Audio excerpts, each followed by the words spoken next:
Assalamualaikum. Hope you all doing well. I am here to teach you today about physics lecture. Our first topic is electric field due to dipole. Let us see what is dipole. Two opposite charges but equal in magnitude. This is called dipole. Equal in magnitude d but opposite in charges. It's called dipole. अब यहाँ पे हमने अपने topic में electric field due to dipole में इस diagram के through हमने इलेक्ट्रिक फील्ड को कैलकुलेट करना है डाइपोल के जरिए। ये हमारा डाइपोल है, positive negative equal opposite charges but equal in magnitude. ये इसकी लेंथ डिस्टेंस डी, ये हमारा पॉइंट है। इस पॉइंट के थ्रू हम लोगों ने देखना है कि इलेक्ट्रिक फील्ड इस पॉइंट पे हमारी क्या बनती है। इसको ये डी डिस्टेंस है हमारा, हमने इसको हाफ किया हुआ है तो ये हमारा पैच बन जाएगा d/2 and same goes for this d/2। Electric field यहाँ पे कैलकुलेट करनी है तो हम इलेक्ट्रिक फील्ड को ये r यहाँ से यहाँ तक का नेगेटिव टू इलेक्ट्रिक फील्ड का रेडियस और पॉजिटिव टू नेगेटिव फिर रेडियस आ जाएगा r, इन दोनों के लिए रेडियस है। और इसके लिए हमने सबसे पहले इसके डायरेक्शन देखनी है इलेक्ट्रिक फील्ड की। इलेक्ट्रिक फील्ड की डायरेक्शन होती है from negative to positive, towards negative to positive.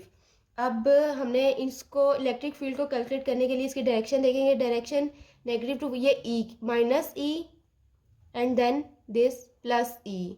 Electric field हमने due to positive and negative both दोनों के लिए हम लोगों ने देखनी है। अब हम इनको इनके कंपोनेंट्स में डिवाइड करेंगे।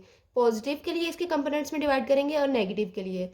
पॉजिटिव के लिए सबसे पहले देखते हैं तो ये यहाँ पे इसके ई प्लस एक्स एक्सिस का component due to positive electric field और ये वाई एक्सिस का component due to positive electric field. और यहाँ पे नेगेटिव इलेक्ट्रिक फील्ड के अलोंग देखना है, यहाँ पे इसके कंपोनेंट्स ये एक्स एक्सिस के कंपोनेंट, ये वाई एक्सिस का। वही चीज़ है लेकिन साइन डिफरेंस है, यहाँ पे पॉजिटिव है और यहाँ पे नेगेटिव है। क्योंकि यहाँ पे इलेक्ट्रिक फील्ड हमारी नेगेटिव है, मैंने आपको इलेक्ट्रिक फील्ड की डायरेक्शन बताई है due to negative to positive है। तो हम electric field due to positive देखेंगे। इसका फॉर्मूला होता है 1/4πε0 Q into R square over R unit vector. फिर सेम नेगेटिव इलेक्ट्रिक फील्ड के लिए भी यही है 1/4πε0 Q over R square R का यूनिट वेक्टर। ठीक है, अब यहाँ पे हम इस फॉर्मूला को दोनों को देखते हुए ये लिख सकते हैं positive E is equal to negative E कि electric field due to positive direction और due to negative direction equal है। तो electric field are equal in magnitude but opposite in direction. अब यहाँ पे हम इसके सबसे पहले कंपोनेंट्स को देखेंगे, इसके कंपोनेंट्स क्या बनते हैं। यहाँ पे हमने दो कंपोनेंट्स निकाले हैं, एक्स एक्सिस और वाई एक्सिस। एक्स कंपोनेंट पे होता है कॉस थीटा और वाई कंपोनेंट पे होता है साइन थीटा, ऐसा ही है ना।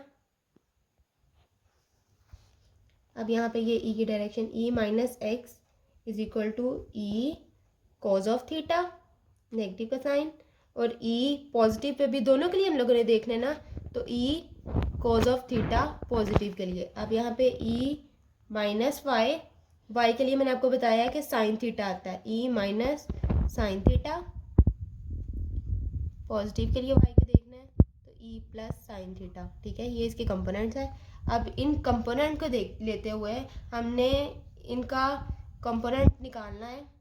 ये एक्स एक्सिस और वाई एक्सिस में ना हमने टोटल का कंपोनेंट ई का हम निकालेंगे अलोंग एक्स एक्सिस।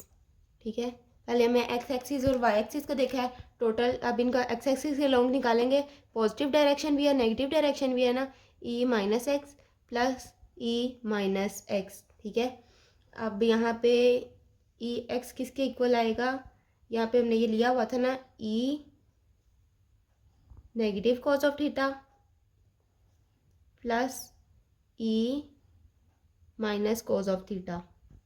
यहाँ पे मैंने लगाया है पॉजिटिव का साइन, लेकिन पॉजिटिव का साइन नहीं, यहाँ पे नेगेटिव का साइन आएगा। वो क्यों? क्योंकि डायग्राम के थ्रू आएगा। डायग्राम में यहाँ पे हमने देखा था कि ई का डायरेक्शन टुवर्ड्स नेगेटिव है, इसको देखते हुए यहाँ पे ई नेगेटिव। अब यहाँ पे हम लोगों ने देखना है एक्स एक्सिस के अलोंग ई के कंपोनेंट्स क्या बनते हैं। E X is equal to E minus X plus E minus X, E plus X. E X is equal to E, negative के लोग यहाँ पे हमने निकाला है, E X is equal to E minus cos of theta plus E minus E plus cos of theta. ठीक है, अब यहाँ पे फॉर्मूला में प्लस है लेकिन हम नेगेटिव लगाएंगे, वो क्यों? डायग्राम में मैंने आप लोगों को बताया था कि एक्स एक्सिस की डायरेक्शन टुवर्ड्स नेगेटिव है, तो नेगेटिव के लिए जा रही है इलेक्ट्रिक फील्ड, इसीलिए यहाँ पे नेगेटिव आएगा ई प्लस कॉज ऑफ थीटा। अब हमने मुझे बोला बात की थी कि ई की मैग्नीट्यूड पॉजिटिव ई की और नेगेटिव ई इक्वल है। ठीक है, अब इस मैग्नीट्यूड को सेम होते हुए हम यहाँ पे ई माइनस एक्स की जगह ई प्लस एक्स पुट कर सकते हैं ना, क्योंकि दोनों सेम है। Minus E plus cos of theta, ये कैंसिल आउट हो जाएंगे, कैंसिल। अब यहाँ पे E electric field due to X axis 0 आ गई। ठीक है, अब ड्यू टू वाई एक्सिस देख लें हम लोगों ने, वाई एक्सिस पे इलेक्ट्रिक फील्ड क्या होती है। अब वाई एक्सिस पे देखते हैं, E Y is equal to E plus Y plus E negative Y, E Y is equal to E plus sine of theta plus E minus sine of theta. फिर same वही process के negative और positive दोनों equal हैं magnitudes, इस वजह से हम यहाँ पे माइनस ई की जगह प्लस पुट कर देंगे, क्योंकि मैग्नीट्यूड इक्वल होते हुए तो ये बन जाएगा 2e plus sine of theta. E x पे हमारी इलेक्ट्रिक फील्ड 0 आई है, ई वाई पे plus 2e plus sine of theta. अब हम इनकी मैग्नीट्यूड देखेंगे, मैग्नीट्यूड कैसे कैलकुलेट होती है, एक्स एक्सिस का कंपोनेंट का स्क्वायर प्लस वाई एक्सिस का कंपोनेंट का स्क्वायर और स्क्वायर रूट, यही फॉर्मूला है मैग्नीट्यूड का। ई एक्सिस का square plus E Y component का स्क्वायर और अंडर रूट। अब यहाँ पे हम इनकी वैल्यूज पुट करेंगे, ई एक्स हमने कैलकुलेट किया तो हमारे पास आया है 0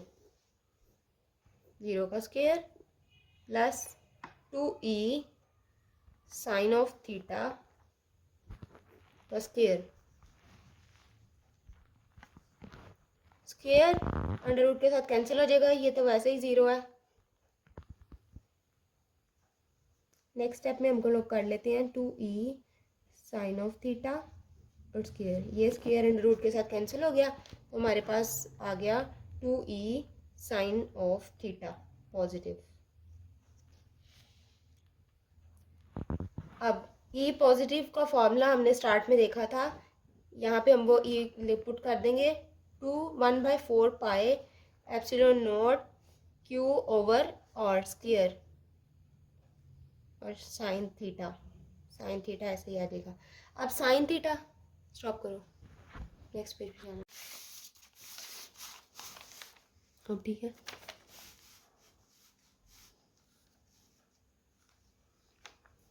साइन थीटा हमारे पास होता है परपेंडिकुलर ओवर हाइपोटेन्यूज, तो इसी के थ्रू, इसी फॉर्मूला के थ्रू हम डायग्राम से देखेंगे कि परपेंडिकुलर हमारे पास है d/2। इस चीज़ को अगर हम लेते हैं तो ये होता है परपेंडिकुलर, ये परपेंडिकुलर हाइपोटेन्यूज और बेस, तो परपेंडिकुलर हमारे पास है d/2, perpendicular d/2 over hypotenuse हमारे पास है r। ये देखें, ये हाइपोटेन्यूज है ना, तो ये r रेडियस, तो इसी के थ्रू इस फॉर्मूला में हम लोग पुट करेंगे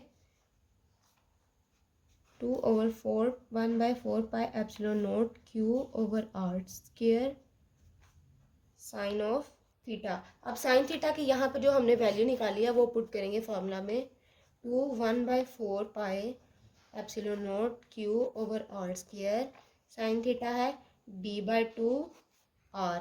ठीक है, नेक्स्ट स्टेप में r क्यूब हो जाएगा, 4 पाई epsilon naught Q over r cube d/2। अब हमने वो फॉर्मूला पढ़ा था, हाइपोटेन्यूज का square is equal base square plus perpendicular का स्क्वायर। इस फॉर्मूला के थ्रू हम आर क्यूब की वैल्यू कैलकुलेट करेंगे। हाइपोटेन्यूज हमारे पास रेडियस है are square is equal to base हमारे पास एक्स है, बेस एक्स है, एक्स का square plus perpendicular D by two है, डी बाई टू का स्क्वायर। ठीक है, टेकिंग स्क्वायर रूट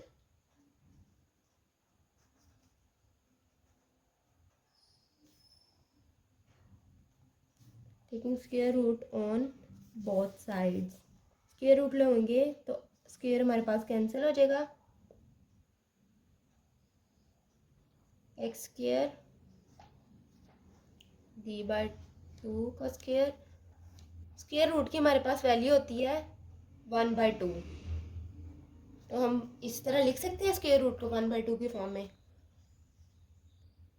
अब इस आर की वैल्यू को हम लोगों ने पुट करना है इस फॉर्मूला में। ठीक है, इस फॉर्मूला में हमने ये आर कैलकुलेट हो गया हमारे पास, तो हमने इसको इलेक्ट्रिक फील्ड का जो फॉर्मूला हमारे पास आया है उसमें कैलकुलेट करना है। अभी फॉर्मूला नहीं आया, 1/4 pi epsilon naught Q over R जो हमारे पास कैलकुलेट हमने किया है, X square plus D by two का स्क्वायर। 1/2 है ना, लेकिन आर हमारे पास क्यूब है, तो मैं इनको इस तरह लिख सकती हूँ 3/2 E is equal to Q D by two. Formula में डी बाई टू भी तो आना, तो ये टू के साथ कैंसिल हो जाएगा, तो हमारे पास क्या रह गया 1/4 pi epsilon naught Q into x square plus D by two का स्क्वायर और 3/2। ये 1/4 पाई एप्सिलॉन नॉट किसकी वैल्यू है, के की, तो मैं इसकी जगह के की वैल्यू कर सकती हूँ, K D into Q over R का क्यूब। इस फॉर्मूला को अगर हम क्लोज करें तो क्लोज के ये हमने वैल्यू मैंने पहले पुट कर लिया है, ये आप लोग चाहे पहले पुट कर लें या बाद में पुट कर लें, लेकिन पहले मैंने इस फॉर्मूला को क्लोज किया है। 1/4 पाई एप्सिलॉन नॉट वैल्यू है, के की वैल्यू है, के डी क्यू। अब आर की यहाँ पे वैल्यू दोबारा इस फॉर्मूला में पुट करके देख सकते हैं, सोल्व वैसे भी कर सकते हैं, लेकिन ये हमारे लिए थोड़ा सा डिफिकल्ट हो जाएगा। यहाँ पे हमने फार्मूला को क्लोज कर लेंगे तो ज़्यादा इजी रहेगा, x square plus D by two का स्क्वायर ओवर 3/2। ये फार्मूला हमारे पास आया था, तो डी क्यू इसका देखते हैं इलेक्ट्रिक फील्ड पी हमारे पास इक्वल होता है Q into D, charge into distance, P is equal to Q D. तो डी क्यू की जगह हम लोग यहाँ पे पी पुट कर सकते हैं ना, ये फॉर्मूला है हमारे पास, तो एक्स स्क्वायर ये एज इट इज आ जाएगी। ये हमारे पास ये टर्म इन्वर्स में है, तो इन्वर्स में जिस चीज़ को ऊपर लाओ उसका वो नेगेटिव में हो जाती है ना change,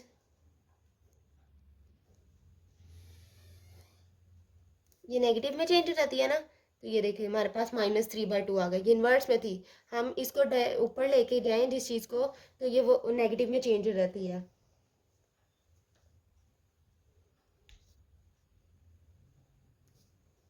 x square -3/2 plus D by two का स्क्वायर इंटू -3/2। इस -3/2 को ये दोनों पे है ना, तो इस दोनों के साथ हम लोगों ने ऐड कर दिया, यहाँ पे 2 के साथ कैंसिल हो जाएगा, यहाँ पे भी 2 के साथ कैंसिल हो जाएगा। ये इज इक्वल है के पी एक्स माइनस क्यूब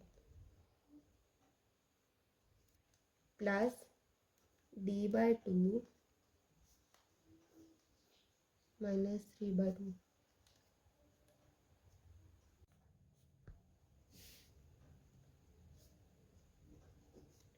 जिस चीज़ को हमने ख़त्म करना हो उसको उसे मल्टीप्लाई भी कर देते हैं और डिवाइड भी कर देते हैं, तो यहाँ पे हम एक्स स्क्वायर मल्टीप्लाई भी करेंगे और डिवाइड भी करेंगे, तो ये टर्म हमारे पास इस तरह आ जाएगी,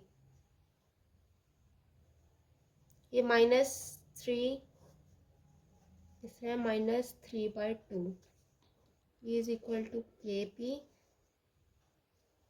ये x था ना हमारे पास, यहाँ पे हमने x को ख़त्म करने के लिए x के साथ मल्टीप्लाई भी करेंगे और डिवाइड भी करेंगे।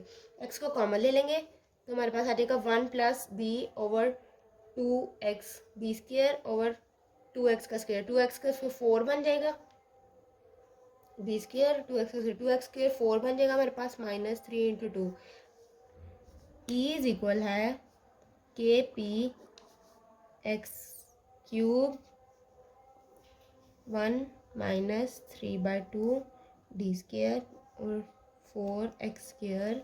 ये हमारे पास है हायर टर्म।